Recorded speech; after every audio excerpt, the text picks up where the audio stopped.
Nuno Lopes e Artur Pinheiro estiveram à conversa com a RFI em Cannes a propósito de Tout le monde aime Jeanne, projetado em estreia mundial no Festival de Cinema desta cidade do sul da França. Mayday! Mayday!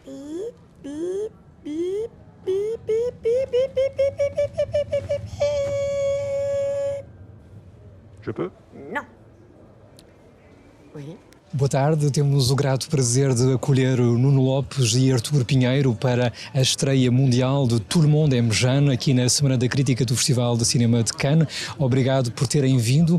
Se calhar vamos começar por falar deste OVNI e da recepção deste OVNI aqui no Festival de Cinema de Cannes, com muitos aplausos, não é? Em relação às projeções que já tiveram lugar. Se calhar começaria por si, Nuno, você é o rival do Laurent Lafitte da Comédie Française, ou seja, você poderá vir a ser o apaixonado da Blanche Gardin, mas não digo. Como é que foi contracenar com eles? Foi ótimo, o filme tem um humor muito especial e que acho que é partilhado tanto pela Blanche como pelo Laurent, e isso foi muito engraçado, sobretudo porque o filme, explicando um bocadinho o que é o filme, a realizadora, a Céline, começou em animação, e este filme, o personagem principal da Blanche tem uma espécie de fantasma, que é uma espécie de consciência dela, que é uma animação que expõe todas as suas inseguranças, os seus problemas. Os seus dilemas existenciais. Sim. E uma das coisas que mais me agradou no filme foi saber que estava a filmar para um trabalho que ia ser feito depois por ela sobre o que nós filmámos, e era quase enviar material para ela depois trabalhá-lo a seguir, e inventando novos textos, inventando novas animações e tudo mais. E isso foi muito, muito engraçado, porque acho que é o primeiro filme que eu tenho mesmo essa sensação de sentir que estou a filmar, mas na verdade o filme vai vir só depois, quase. É quase, só estou a oferecer material para o filme ser feito mais tarde. E que foi uma torre de Babel, em termos linguísticos também, não é? Com sim, atores dos dois países, nomeadamente. Sim, mas como falávamos todos francês depois no final, a osmose aconteceu. Sim, e com o Laurent Lafitte, a parte da rivalidade amorosa, correu tudo bem. Correu tudo bem. Aliás, você esteve em cartaz há muito pouco tempo num outro filme francês, Azurro. Não é a primeira vez do todo que você trabalha no estrangeiro, muito pelo contrário, e inclusive em França. Este projeto se calhar foi mais arrojado do que o demais por estar a passar da animação para o real constantemente. Sim, essa relação entre o que é a animação no filme e o que é a realidade acho que é a coisa mais original do filme, porque ainda por cima não é uma animação que interage. Já tínhamos isto, há filmes como o Roger Rabbit, por exemplo, são atores, ou o Space Jam, são atores a interagir diretamente com a animação. Aqui não é o caso, aqui a animação é quase uma consciência do personagem principal e não interage diretamente com nenhum dos personagens. É quase como se o espectador tivesse, através da animação, acesso à parte angustiosa e depressiva do cérebro do personagem da Blanche. Artur Pinheiro, você já colaborou com Miguel Gomes, por exemplo, que passou muitas vezes pelos ecrãs de Cannes. Foi, de facto, um desafio diferente dos demais. Imagino precisamente uma aposta aqui entre a animação, o real, com a Céline. Como é que você se projetou também para fazer este produto final que agora vemos nos ecrãs? De início, o que nós analisámos no projeto, no guião, etc., a Celine queria, e estudámos várias formas de abordar as diferentes cenas, e chegámos a pensar em incluir na linguagem outros tipos de abordagens estéticas.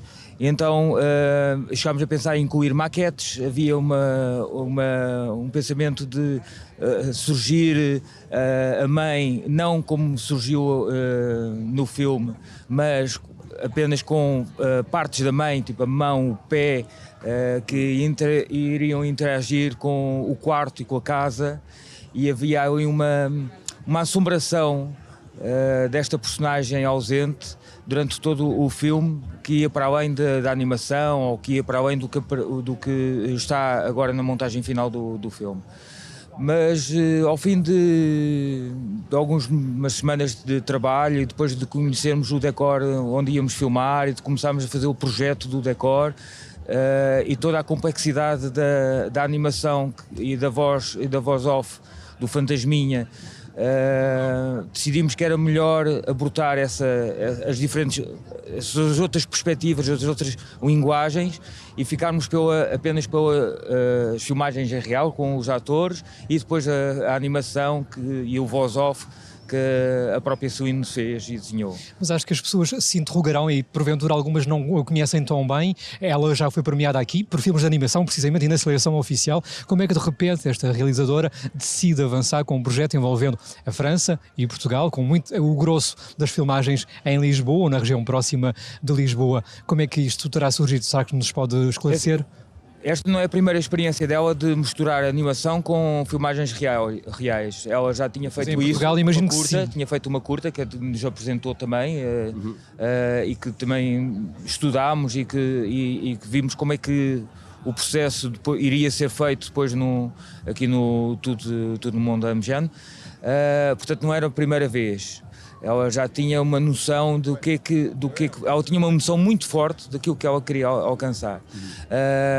Depois houve Lisboa, ela poderá explicar melhor do que eu, mas Lisboa surgiu porque ela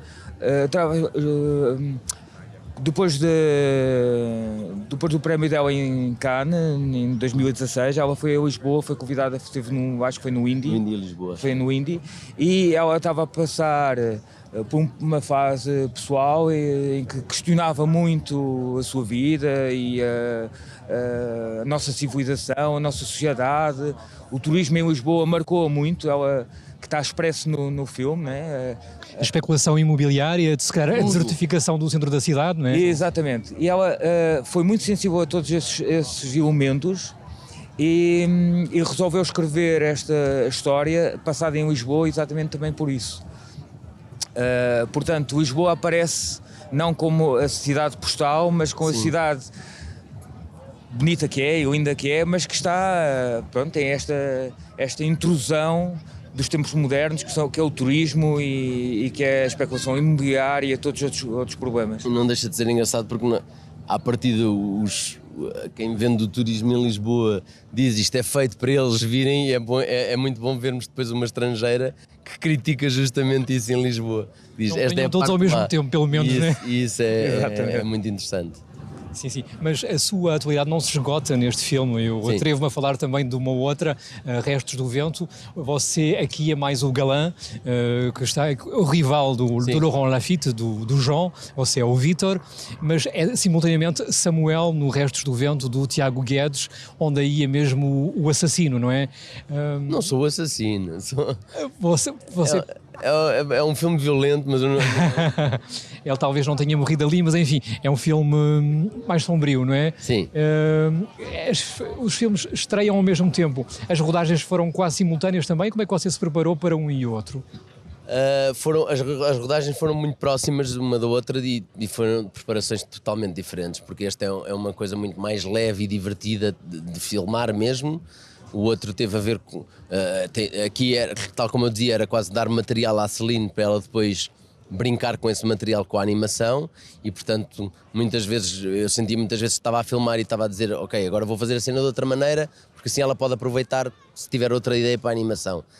E no caso do Restos, é uma tragédia, é um filme muito mais... É um filme pesado, é uma tragédia, não tem nada a ver com este e foi uma questão muito mais imersiva. Nós fomos viver para Penamacor durante 3 meses, tivemos ensaios lá e então houve quase uma preparação mesmo de estar no sítio, viver com aquelas pessoas, conhecer aqueles cheiros, aquelas pessoas, como é que elas vivem, como é que elas falam, para chegar a esse sítio.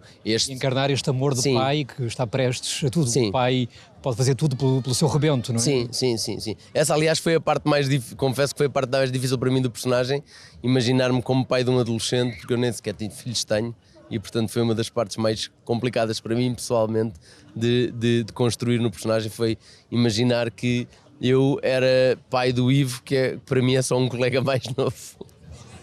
Mas, Arthur, se calhar falaríamos um bocadinho do qual vai ser o percurso do filme, porque é o Som e a Fúria que deu a cara pelo lado da produtora portuguesa. O filme estreou aqui, em Cannes. É caso para lhe perguntar, e agora? O que é que pretendem fazer em termos de promoção internacional desta primeira longa-metragem da Serinho? Bom, eu não sou produtor do Som e a Fúria, não tenho bem conhecimento. Sei que Vai estrear em França? Vai estrear em França, as datas para estreia em França ainda não está fechada, tanto quanto eu sei. E há uma preparação de uma apresentação em Portugal que depende também das datas de estreia em França. E agora depois depende também do mercado aqui, como correr, exatamente, e depende de como correrem as vendas e etc. Mas eu estou a crer pelas críticas que eu já li, que foram muito calorosas e muito boas para o filme. Creio que o filme vai ter um bom percurso. Sim, os distribuidores também. Sim. Portanto, parece que o filme vai poder ter um bom percurso depois de Cannes. O Nuno Lopes está habituado a Berlim, a Locarno, sei lá, a tantos sítios. Eu já o vi, por exemplo, no Festival de Cinema de Macau, onde você, no São Jorge, não é? Sim. Deu a cara e de que maneira deu o corpo ao manifesto para ser aquele pugilista. Agora estão em Cannes, é mesmo assim uma grande montra do cinema. Como é que está a correr a experiência de Cannes e, porventura, o que é que daqui levam um e outro? Para mim houve uma coisa muito estranha, foi que de repente tenho 2 filmes em Cannes, que é uma coisa muito rara para um ator conseguir ter 2 filmes em Cannes, que é uma coisa maravilhosa. E depois, por azar, calharam os 2 filmes no mesmo dia, à mesma hora. E isso, tipo, ao mesmo tempo é ter a maior sorte do mundo e o maior azar do mundo, depois de ser, não me posso dividir, como é que eu vou fazer isto? Mas Cannes é sempre, pronto, há um lado muito importante, porque estás com pessoas não só que fazem filmes, como estás com muitos produtores e com muitos distribuidores que pode ser uma grande montra para vender o teu filme acima de tudo. Eu acho que Cannes funciona acima de tudo por isso. Porque é uma maneira pode ser uma maneira, se correr bem, de vender o filme internacionalmente, como está a correr bem com o Todo Mundo é Mejano. E portanto, quando vimos aqui, como é óbvio, para além do orgulho que tenho em ter um filme num festival que tem os melhores filmes do mundo, e ter cá 2 filmes, e isso já é, o orgulho por si só já é válido, já é maravilhoso ter. Mas para além disso, é saber que isto, Cannes, a partir de um começo, poderá ser o começo de uma coisa maior. E isso é sempre agradável. Mas em que medida é que vão rentabilizar a deslocação e a estada cá para, precisamente, aceder com sofreguidão a tudo o que há em termos de filmes que estão em cartaz? É muito difícil, porque os bilhetes estão quase todos esgotados. Eu tenho estado a tentar ver filmes, não consegui ainda ver nenhum. Eu também não consegui, mas eu também só cheguei ontem. Pois, eu também. E creio que, infelizmente, até terça-feira muito sérios. Não vou ter grande hipótese. Há problemas de bilheteira muito sérios. Arthur, como é que uma pessoa se torna diretor artístico? Você colaborou com o Miguel Gomes e com tantos outros, para não os citar todos, não é? Como é que era? Quando era criança gostava deste tipo de coisas? Como é que isto surgiu e como é que tomou forma? Eu sempre gostei de cinema, de televisão, etc. Em miúdo sempre desenhei muito.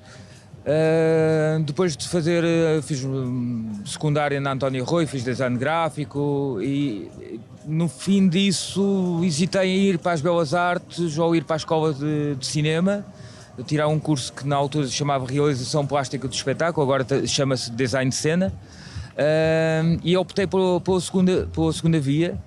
E desde aí tem sido um percurso de crescimento, de sair da escola formado, mas a verdade é que não temos experiência nenhuma, é tudo muito teórico, e comecei a colaborar com em equipas de cinema, como carpinteiro, pintor. Eu fiz todo um percurso ao longo, dentro do nosso departamento, fiz todo um percurso de crescimento e de aprendizagem. Cheguei a fazer efeitos especiais, inclusive.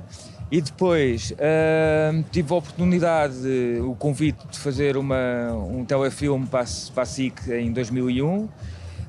Comecei a colaborar com outro realizador, que foi a primeira vez que nos cruzámos num filme, foi com o Marco Marquins. Eu fiz o Alice, que inclusive estivemos aqui em Cannes, na altura não pude vir, que estava também a trabalhar.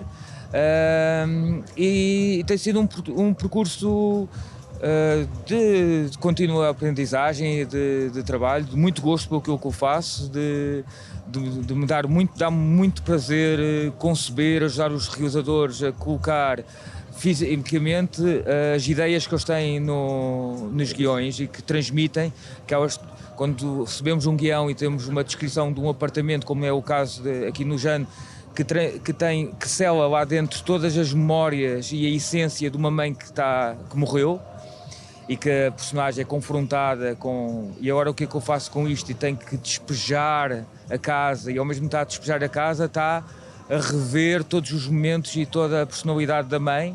Pronto, ter a sorte de nos serem lançado um desafio destes e de conseguirmos passar para a tela as emoções e todo esse subtexto que a Celine queria mostrar, é uma sorte extraordinária e é um prazer imenso continuar a fazer isso e chegar aqui e ver o filme acabado.